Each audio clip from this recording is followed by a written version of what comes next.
योगेश्वर श्री कृष्ण ने स्वयं चर्चा की कि योग युक्त पुरुष का ऐश्वर्य कैसा है, सब में व्याप्त रहने पर भी वो कैसे निर्लेप है, करते हुए भी वो कैसे अकर्ता है। उस पुरुष के स्वभाव एवं प्रभाव पर प्रकाश डाला। योग को आचरण में ढालने पर आने वाले देवतादिक विघ्नों से सतर्क किया और उस पुरुष के शरण होने पर बल दिया। श्री भगवान उवाच।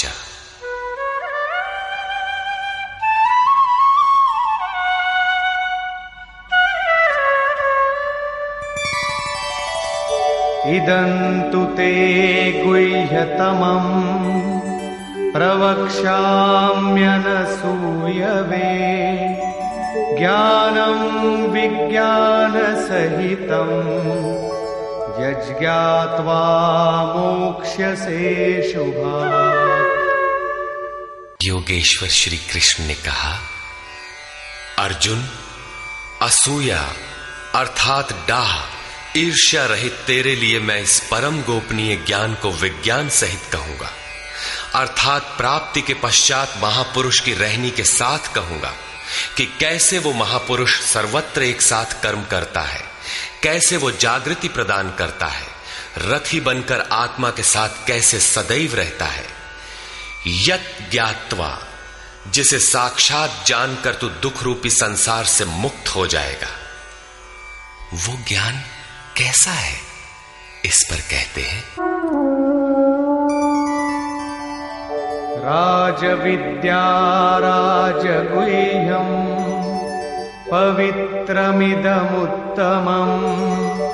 प्रत्यक्षावगमं धर्म्यं सुसुखं कर्तुमव्ययम्। विज्ञान से संयुक्त ये ज्ञान सभी विद्याओं का राजा है। विद्या का अर्थ भाषा ज्ञान अथवा शिक्षा नहीं है। विद्या ही का ब्रह्म गति प्रदाया सा विद्या या विमुक्तये। विद्या उसे कहते हैं कि जिसके पास आए उसे उठाकर ब्रह्म पथ पर चलाते हुए मोक्ष प्रदान कर दे।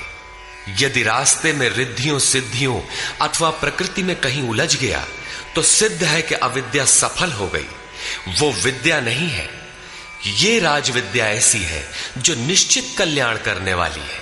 ये सभी गोपनीयों का राजा है।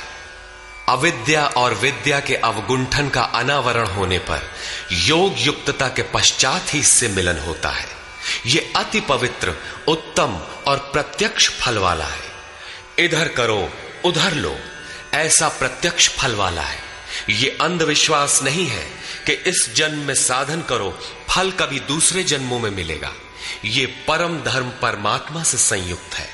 विज्ञान सहित ये ज्ञान करने में सरल और अविनाशी है। अश्रद्धाना पुरुषा धर्मस्यास्य परन्तप अप्राप्य मां निवर्तन्ते मृत्यु संसार वर्त्मनि। परंतप अर्जुन, इस धर्म में अर्थात जिसका थोड़ा भी साधन करने पर विनाश नहीं होता, श्रद्धा रहित पुरुष मुझे प्राप्त न होकर संसार क्षेत्र में भ्रमण करता ही रहता है। अतः श्रद्धा अनिवार्य है। क्या आप संसार से परे हैं, इस पर कहते हैं, मया ततमिदं सर्वं जगदव्यक्तमूर्तिना मत्स्थानि सर्वभूतानि न चाहं तेष्वस्थितः। मुझ अव्यक्त स्वरूप से ये सब जगत व्याप्त है, अर्थात मैं जिस स्वरूप में स्थित हूं वो सर्वत्र व्याप्त है। सभी प्राणी मुझ में स्थान पाए हैं, किंतु मैं उनमें स्थित नहीं हूं, क्योंकि मैं अव्यक्त स्वरूप में स्थित हूं। महापुरुष जिस अव्यक्त स्वरूप में स्थित हैं, वहीं से अर्थात शरीर छोड़कर उसी अव्यक्त स्तर से ही बात करते हैं। इसी क्रम में आगे कहते हैं, न च मत्स्थानि भूतानि पश्य मे योगमैश्वरम् भूतभृन्न च भूतस्थो ममात्मा भूतभावनः। वस्तुतः सब भूत भी मुझ में स्थित नहीं है, क्योंकि वे मरण धर्मा है, प्रकृति के आश्रित हैं। किंतु मेरे योग माया के ऐश्वर्य को देख कि जीवधारियों को उत्पन्न और पोषण करने वाला मेरा आत्मा भूतों में स्थित नहीं है। मैं आत्म स्वरूप हूं, इसलिए मैं उन भूतों में स्थित नहीं हूं। यही योग का प्रभाव है। इसको स्पष्ट करने के लिए योगेश्वर श्री कृष्ण दृष्टांत देते हैं। यथाकाशस्थितो नित्यं वायुः सर्वत्र गो महान् तथा सर्वाणि भूतानि मत्स्थानीत्युपधारय। जैसे आकाश में ही उत्पन्न होने वाला महान वायु आकाश में सदैव स्थित है, किंतु उसे मलिन नहीं कर पाता, ठीक वैसे ही संपूर्ण भूत मुझ में स्थित है, ऐसा जान। ठीक इसी प्रकार मैं आकाशवत निर्लेप हूं, वे मुझे मलिन नहीं कर पाते। प्रश्न पूरा हुआ। यही योग का प्रभाव है। अब योगी करता क्या है, इस पर कहते हैं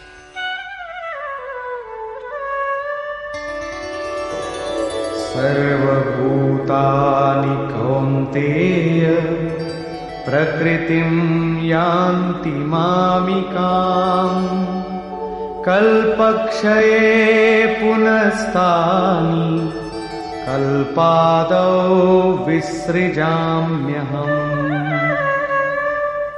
अर्जुन, कल्प के विलय काल में सब भूत मेरी प्रकृति अर्थात मेरे स्वभाव को प्राप्त होते हैं, और कल्प के आदि में मैं उनको बार बार विसृजामि विशेष रूप से सृजन करता हूं। थे तो वे पहले से, किंतु विकृत थे, उन्हीं को रचता हूं, सजाता हूं। जो अचेत हैं उन्हें जागृत करता हूं, कल्प के लिए प्रेरित करता हूं। कल्प का तात्पर्य है उत्थानोन्मुख परिवर्तन। आसुरी संपद से निकलकर जैसे जैसे पुरुष दैवी संपद में प्रवेश पाता है, यहीं से कल्प का आरंभ है, और जब ईश्वर भाव को प्राप्त हो जाता है, वही कल्प का क्षय है। अपना कर्म पूरा करके कल्प भी विलय हो जाता है।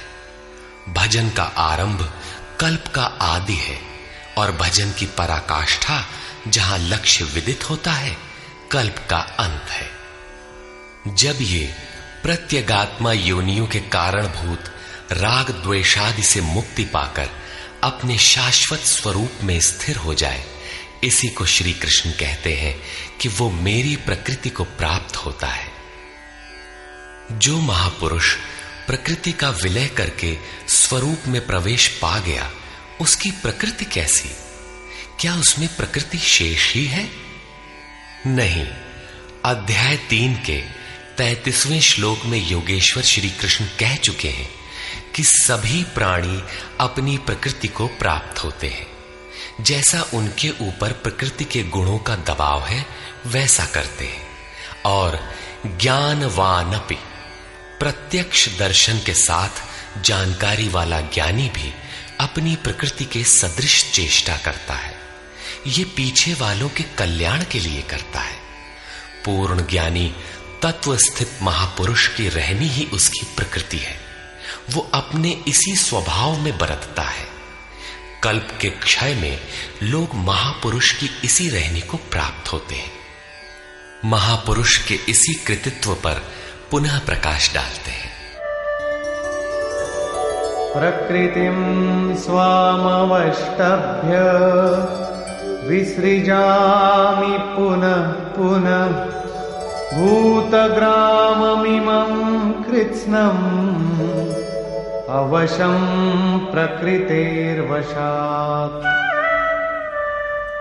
अपनी प्रकृति अर्थात महापुरुष की रहनी स्वीकार करके प्रकृतेर व शांत, अपने अपने स्वभाव में स्थित प्रकृति के गुणों से परवश हुए इन संपूर्ण भूत समुदाय को मैं बारंबार विसृजाम, विशेष सृजन, विशेष रूप से सजाता हूं, इन्हें अपने स्वरूप की ओर बढ़ने के लिए प्रेरित करता हूं।